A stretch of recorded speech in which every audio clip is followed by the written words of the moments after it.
You've done the regeneration of limbs? Sure. In a frog model, we have. Yeah. So we have several papers showing that you can induce regeneration of legs in an adult that normally does not regenerate legs by interfering with the signaling of the cells after wounding for 24 hours. That leads to a year and a half of leg growth. So during those first 24 hours, that collection of cells at the wound is going to decide what they should do.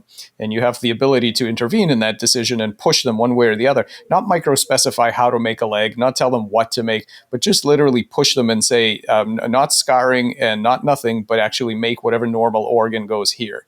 And that's it. And you don't touch them again for a year and a half, and they grow a leg.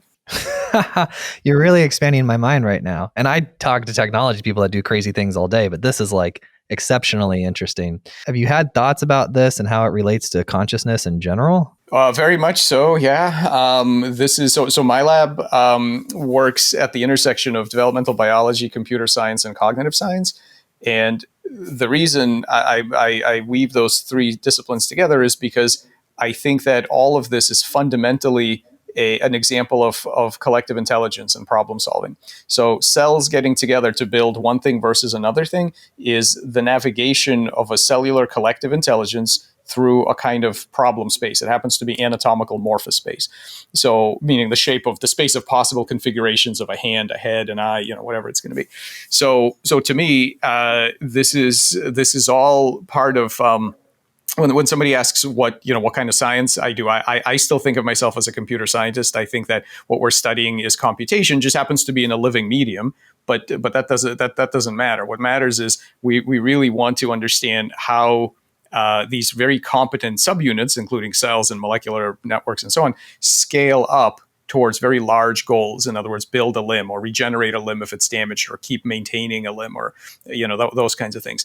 And there are some amazing examples of very intelligent navigation of that space, meaning it doesn't just, we're sort of used to normal embryonic development. You start with a frog egg and you get a frog, and you start with a fish egg, you get a fish, and you get this idea that, well, it's a hardwired process that just sort of rolls forward each step, and forces the next step and so on.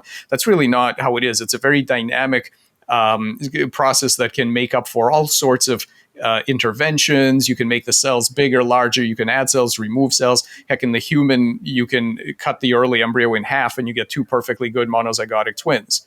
Why is that? Because each half embryo rebuilds the other half, right? So all of these things are, this is incredibly plastic activity that meets William James's definition of intelligence, which was the ability to get to the same goal by different means.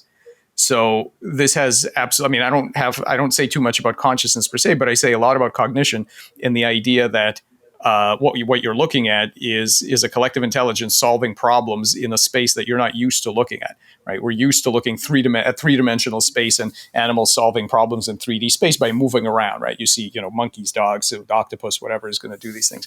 But actually, there are all kinds of intelligences in physiological space, in gene transcription space, in anatomical morphous space. So this is very much tied to this problem is very much tied to cognition.